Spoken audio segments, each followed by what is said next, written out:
Hey, and happy Friday.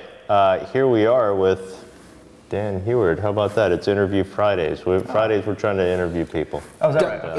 It's Double D. Yeah. Double D, yeah. Double D. How do you get Double D out of Dan Huard? The Broken fame. You know, I did this old web show, me and Kevin. And now why did you stop doing that? For a variety of reasons. Go watch the Broken episode 4, the most recent episode, which Most is hard recent. to find. I know, but watch the latest episode, and you know some of it was scripted and some of it was not.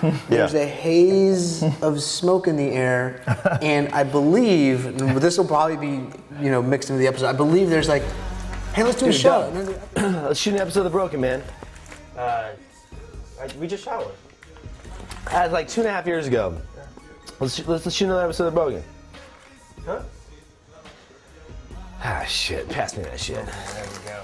I won't deny it. I'm a straight rider. You don't wanna fuck with. Episode of what? It's like we have message boards. What are message boards? We do?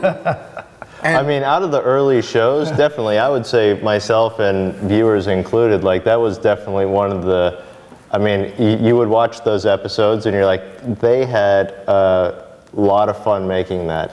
Yeah, it was one of those shows too that, I don't know if this is an accurate statement, but it felt like one of the first kind of serialized tech shows, if you can call it tech. It was, a bunch of nerdy How do you mean stoners. serialized tech shows? Well, just like it was supposed to be like this series of episodes. Yeah. Oh, I got you serialized. It was. I get what you're saying. The Broken. Yeah, the Broken was shot, produced, edited like a TV show. Yeah. But released, made for distribution on the internet in 2003. Yeah, 2003. Yeah, you're right. Dude, I mean, like that's less than 10 years ago. But that said, I mean, shit, man, there was no iTunes. There was barely. I don't even know if the word RSS was really even around. Let alone like being able to find an episodic video series on the effing internet. Pop quiz was RSS stand for. Freaking rad. People call it real simple syndication, but it's not. I think it's real. What's the other one? I've only heard real simple syndication. Okay. Yeah. Well, I really liked definitely, like you could tell that you put time into it. Like it looked like basically you guys got together, had a couple drinks the night or week before, and basically wrote things out and kind of came up with like fun ideas. And I think that's like it's kind of fun to shoot just random, who knows what we're gonna say. But I'm kind of more in line on thinking about what you want to talk about, and then what can we do creatively to make it fun. And it looks like you guys had that. Was I like think with a lot of gangster rap. Yeah, totally. Well, bringing in Ramsey and shit like. Ramsey was so is that what was your workflow then with that? Would you basically? Okay, so let me take a quick step back. So I think we had a little bit of a leg up on this because we had experience actually producing television. You just had come right out of that. Yeah, so we were like in the middle of it. So we had a little bit of expertise in that, so we knew how to like storyboard things out and flesh out our ideas. You also had Keith Harrison, who was a television professional. If you think he was the more so than Kevin and I ever were. That's for sure. But I mean, his job. He was the technical director of the Screensavers, which was a big tech variety show on Tech TV. Yeah, and now he's the technical director of Comcast Sportsnet. Yeah. So for the local thing. Yeah. So he added a lot to that then. Oh yeah. Okay. Keith, and he was a professional. He could. I mean, everyone can do it. Heck, you're amazing. But he was also a very good editor with some great software. Yeah, he put everything together. He had all this stuff. I mean, so he was helping out with storyboarding, writing, shooting, and editing. He didn't do any of the writing, but he helped us block our shots down. Yeah. He took this was Kevin's baby without a doubt. Like the Broken was Kevin's idea, and then he asked me to kind of come along and help him out, be his sidekick. And so Kevin had a bunch of ideas that he wanted to do, and then Keith had the understanding of like how to actually put a camera on it and what works and what doesn't work, and like we would have our own ideas. Yeah. And Keith was definitely the voice of reason. He would point us in the right direction, like that's actually not possible to do. Okay. Yeah. Well, I thought what was cool is like I think the advent of the long television intro is kind of dead. Oh, but the Broken had one. Yeah, it did. I mean, it had it was a good 45 seconds to a minute. Yeah. Go back and look at cartoons from the 1980s, and they had intro sequences that were like a minute and a half long. Yeah, like the intro to like Voltron and the intro to like Thundercats. It was like an entire story in a 2-minute thing. But the Broken had like 45 seconds with cool. a really awesome punk song. Well, yeah. And like this whole like hacker thing of basically was like an adventure of them like. You don't know what the deal is, but they're running from cops maybe, having a laptop with secret data on Stole it, some data, destroying their data and running off. Yeah. And it was just so awesome. Yeah, it was great. I love the idea, the concept of just trying to tell like a story through the intro.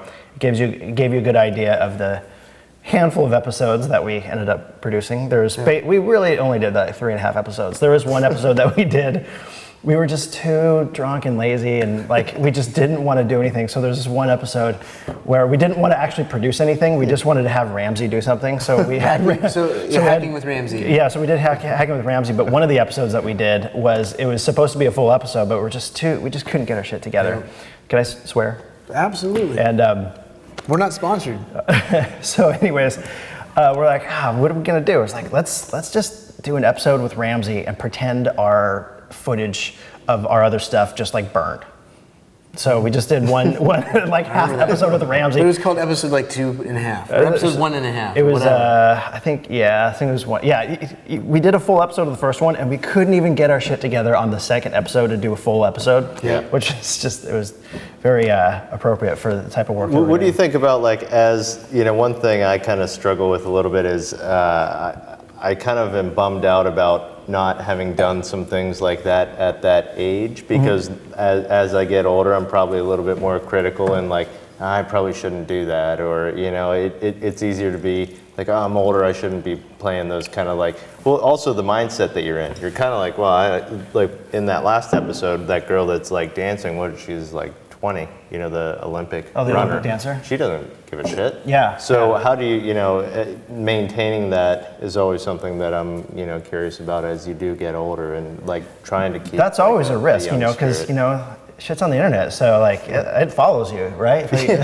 So you can do your super racist rant all you want, and as you're a kid, and that's just gonna follow you for the rest of your life. So like, I never did a super racist rant. I never did. You could do one right now. I could, I hate Jawas. I hate them all. I was trying to think of something funny, but I feel like I might be one of the, least racist people that there are. Is that right? Yeah, there's a competition that's out, and I came in really? third. Wow. And next year, you hated the Smurfs, man. Those blue people, you freaking hated them. And I remember, like Avatar came out, and like they're blue too. You freaking hated them. yeah, it was but that was more because I hated that part of them in me. You hated the fact that Smurfs were all dudes and one girl. I understand. And they were blue, and I wanted to be blue. I don't like being sad. I just sing the blues. It's just a sausage factory. It sucked, man. Hey, so tell us about System. So the Broken wasn't done, but it was on permanent hiatus, and sometimes And wait, you'd shoot why did that end then? Why did The Broken? why did the Broken? It was a hobby, right? Yeah, it was. You got busy with Dig, or what? Yeah. Well, that was a big part of it, and then, but it really just boils down to laziness. Like we weren't really willing to put in the effort to like research all of the segments that we wanted to do. Right. And so that's when we moved on to System. We That got was even harder. Well, that's why we got Ron Gordetsky to actually like figure out the really difficult stuff. So System, for those of you who don't know, System was Revision 3's first ever show upon launch. Like The Broken existed, but it wasn't, it existed before Revision 3. Yeah. And so Revision 3 launched with System, which was a project-based show. So Yeah. I'm gonna basically cobble something together in a way until you can hack something together, because you made something that wasn't made, or you turned something that was supposed to do something else to a new intended use. Yeah. Our first one was a war spying box. That was pretty sweet. I really liked that first epised. It would intercept wireless video signals. Wireless video signals. That was So Ron pretty did a lot of the research then on. Yeah, he actually like fabbed the box and everything, and he put it together, and then Kevin and I just kind of like drove it as if we actually were the people who created that. It worked. So it was cool. I think we had a great time shooting it. Keith shot that one as well.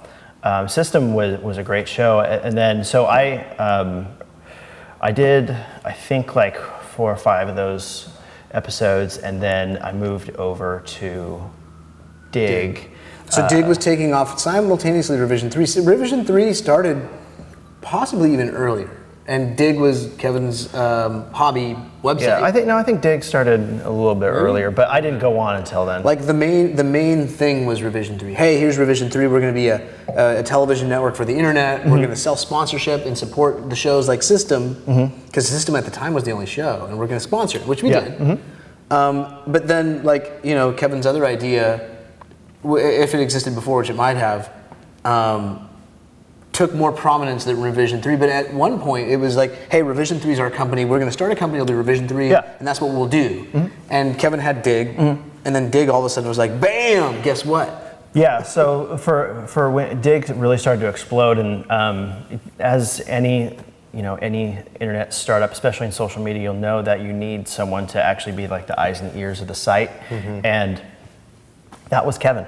And he's a big idea guy, and he doesn't need to be like changing usernames and banning users and stuff like that. And so he needed some eyes on the site. So I came on as like the kind of like the community manager and customer support person. So I was there for from when I started to when I ended. I was there for about 6.5 years. So it was a very, very long time. So what was it like to be? What was it like to be at Dig, from the hottest growing startup in the Valley, or probably in the internet period, to, you know, what ended up happening towards the end? Yeah, it was a roller coaster for sure. You have the site was just exploding. It's the darling of Web 2.0. of just the internet. You know, so when you go to when you live in San Francisco, you go to all kinds of like tech parties and stuff like that. And so when you say, you know, hey, I work at Dig, you introduce yourself. I mean, people's eyes just blew up like, wow, Dig, that's really cool. That is pretty cool. Yeah, so Dig was, it was doing really well for a really long time, then obviously kind of like fizzled off. But it was a 7 to, I think it was going for like 7 or 8 years. I guess it's still going now, but that's a long time for a company, and it employed at one time over 100 employees. Wow. In my eyes, the Dig was a success, and employed me. Oh, I think in a lot of people's eyes it was a success. And Glenn and I talked about it a couple weeks back, I think, in an episode. But I mean, I think obviously when you say it was a success, it was the mark that it left on the history of the internet in terms of when social became such a powerful thing for how content would be disseminated and how users of the internet would be able to dictate what it is that's happening on the internet. Yeah, for sure. And to that point, there's this classic thing that happened in May of 2007. There was this huge uprising of this. It was the HD DVD key that was released, and so this was like. I mean, this was huge when we started like banning users and deleting content because we got a cease and desist. Yeah. Like government, they're just saying take this shit down. So we're like, so basically, this is one of the battling standards. There's Blu-ray now, and it was Blu-ray versus HD DVD. Yeah. And they both had encryption. Yeah, an encryption key, and so this So you for the could HD copy it, DVD. It was meant so you could circumvent the copy protections, and so this got released and. Someone posted on Dig, and we got a cease and desist from the Motion Picture Association of America. And so we're like, okay, we need to comply. So we just started nuking everything. And it just steamrolled. At one point, the story got like 15,000 digs. Yeah. And we just made the decision that We just needed to delete that story. Yeah. And so that's what kind of made it really catch fire. And it was an interesting scenario in social media of what a blog can do, not a blog, but what community members can do to your site. Wow. Yeah. And I mean, they really destroyed the site for that period of time. It was pretty awesome what they did, though, in a way. If you think about, yeah, I mean, it was a revolt that took advantage of a platform for communication. Yeah. I mean, in a way, it was. I mean, if the Dig users are deciding what should go on the homepage, they're saying, "Hey, look, Dig's got this much traffic. We control what goes on the homepage. This is what we think." You know, regardless of what you, I mean, it's obviously like copying people's stuff and selling it or taking away people's value to sell stuff is wrong. But to be able to use your free speech and be able to use the openness and freedom of the internet to control what is on a social network site is a powerful thing that shouldn't be taken away. Yeah, for sure. And then it was a lesson learned for Dig. You have the Dig page, the blog up there. That was our most dug story of all time. I don't remember how many it got, but it was, I think it might have got into the hundreds of thousands, I believe, or close to it. Yeah, that was an interesting thing. And, you know, all these users, they were destructive. Like they took over the site.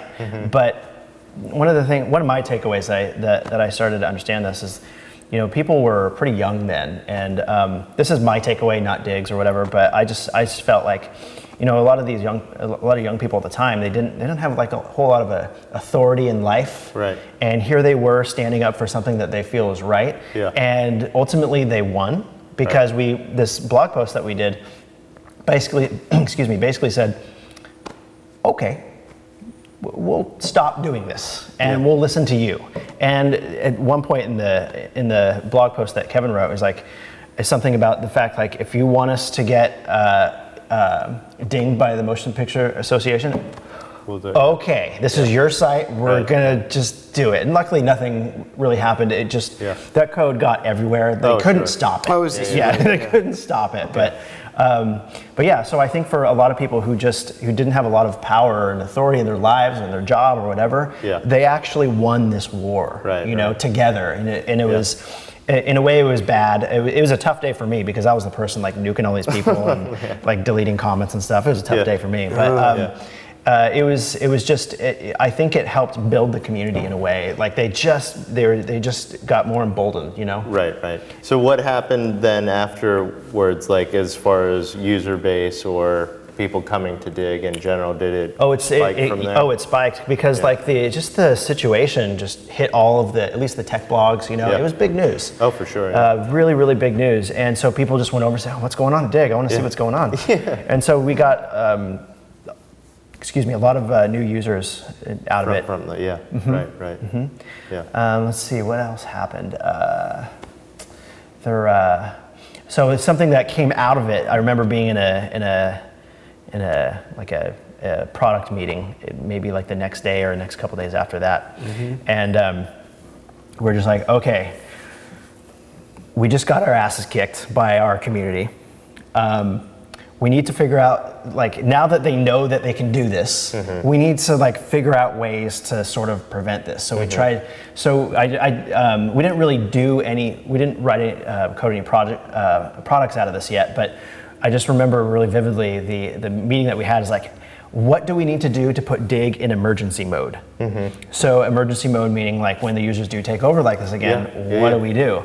And so for the longest time, nothing ever happened. And then we launched this abortion of a product called Dig V4, and I've never heard it called an abortion of a product. I guess the results of it felt like an abortion. Like there's a lot of good things that came out of the ability product. To submit stories so easily is the main thing that what.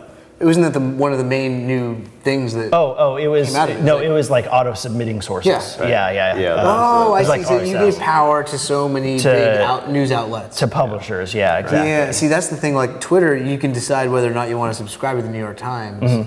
In a way, maybe they should. Oh God, there's so many things that Dig could have done differently. So was that know. something that were you able to, like, could you foresee different things taking place at Dig, you know, after, because I mean, yeah, roller coaster ride and things Yeah. are crazy and it probably super fun and energizing for a long time. And then as things started to change and more, like after something like that takes place, then all of a sudden you've got more people that, you know, as something gets popular, people want to get involved. So Yeah. did you see things taking place that you didn't quite agree with, or it's more like, well, you know, I'm not sure, let's see how this plays out? So when we released this, the reason why I brought this up was, you know, this thing in 2007 with this HD DVD thing kind of blew up, users took over. Well, the same thing happened again when we launched this V4, like the day when we got the site stable.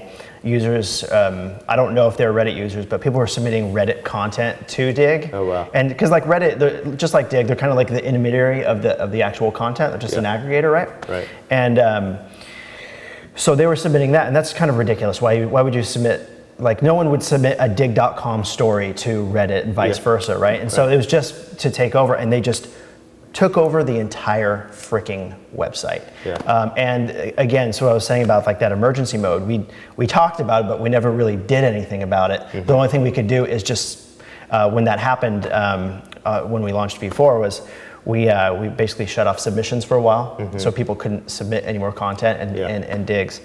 So that, I mean, that definitely nipped it in the bud, but then you've just prevented a bunch of people from you know, using your site, which is difficult. That was tough.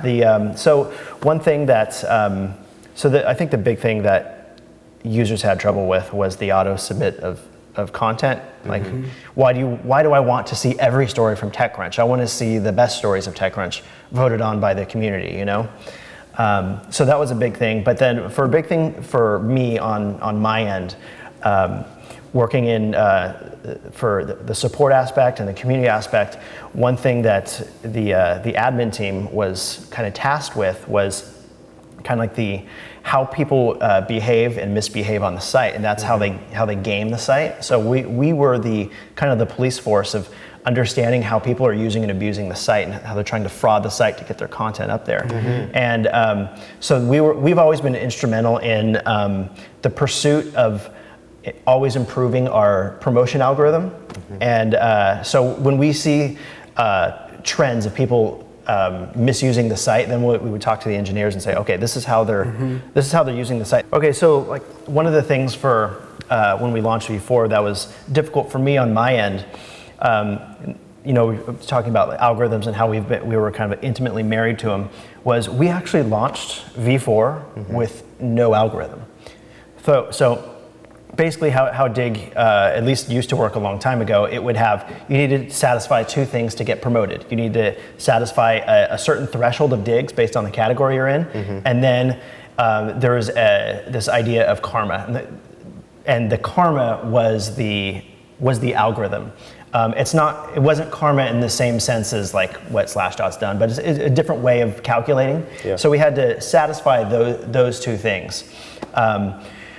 So you could have a story with 1,000 digs, but if that karma wasn't satisfied, it would just sit there and not pop to the homepage.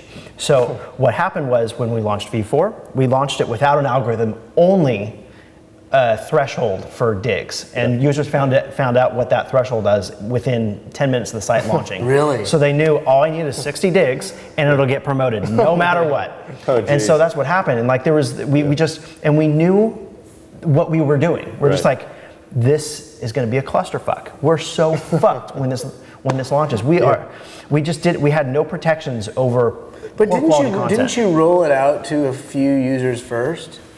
You had like the beta users? Yeah, but when you test an algorithm, you need critical mass. Yeah. You don't know how many beta it's going users did you have? I don't know. Yeah, I'm not sure. Well, we did like, no, we had thousands of beta users. Yeah, we did.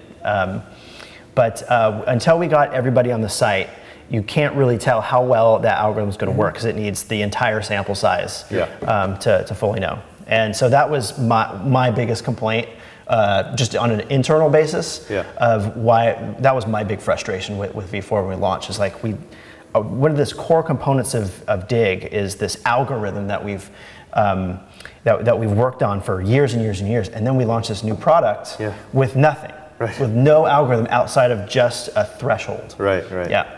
That's crazy. And just like community-based, like one thing that's totally different about Dig that, from my perspective anyway, compared to a lot of companies is like you're an Apple, you work at Apple, you're creating a product and some people give input on, some functions that you'd like to have there. But at Dig, like you're basically, it would be crazy to be at a company where you're trying to make decisions on what you guys think would be right to do, but then ultimately it comes down to the community kind of swaying in one way or another, and you're like, well, you guys don't even work here. This was a really difficult thing that Dig went through, and I know from the executive level all the way down to everybody below, we didn't know who to cater to. We had very, very loyal power users, and there was a lot of them, but there might have been like 500 of them, right? And so, and then maybe 100 super power users, really people who are really into Dig. And then we had the greater community of Dig, which are just casual users of the site. They might or might not log in and dig content, but they consume the content. Yep, and that we call lurkers. So we had these two people, these two sets of users, and Dig was stuck in between because these two sets of users wanted exactly the opposite thing. So the people who are power users wanted to have more power. They wanted to consume more content quicker and be able to friend people faster, that type of thing.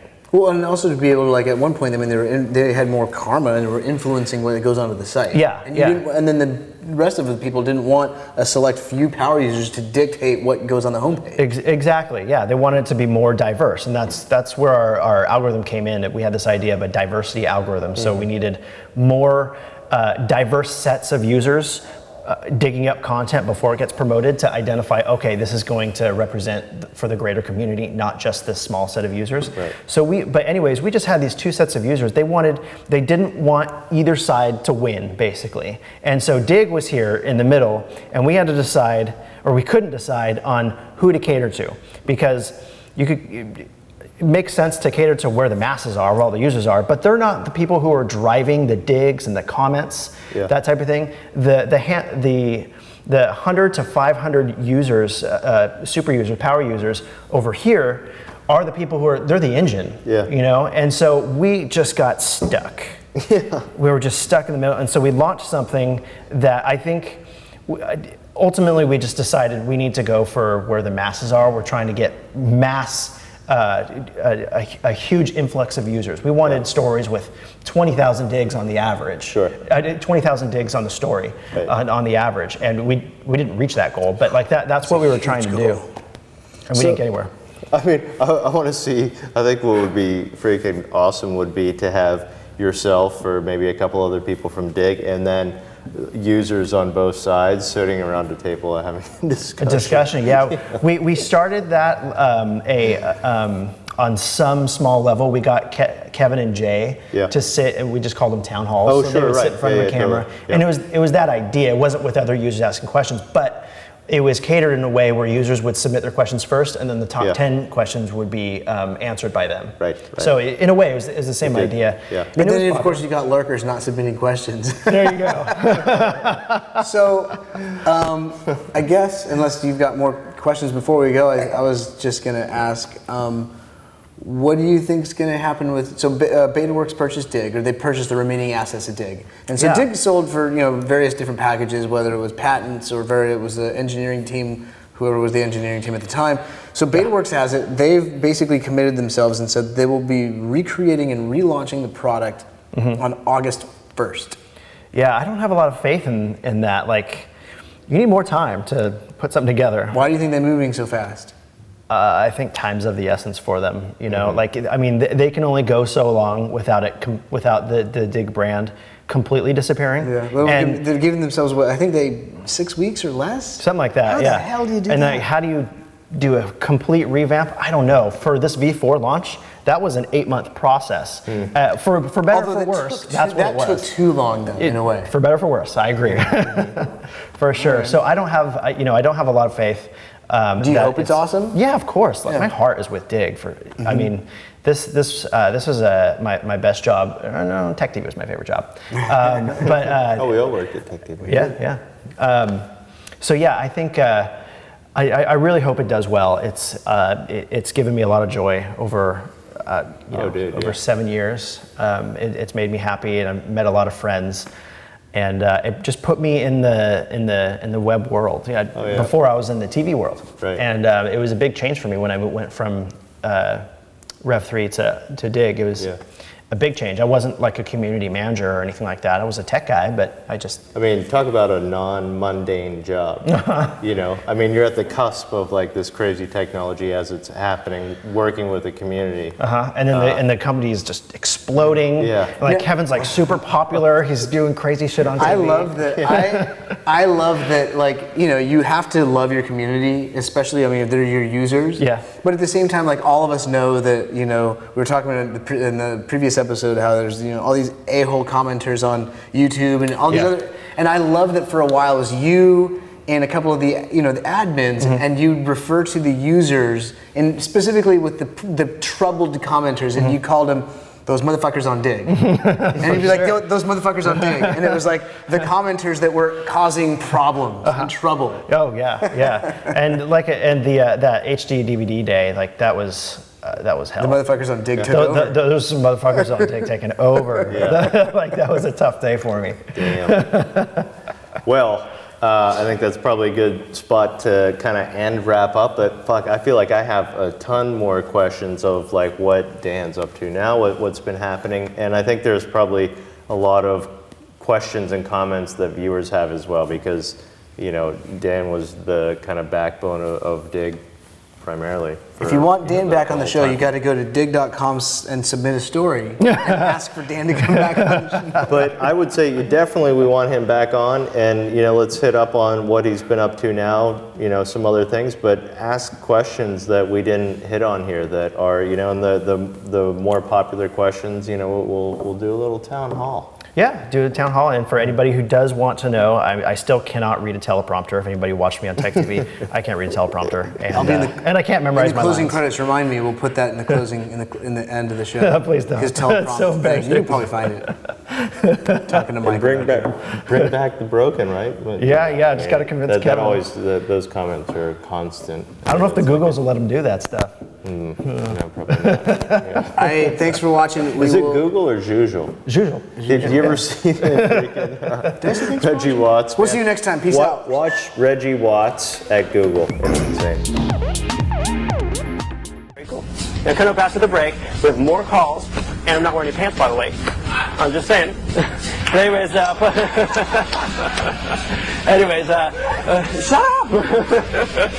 I don't know. It's in the poster.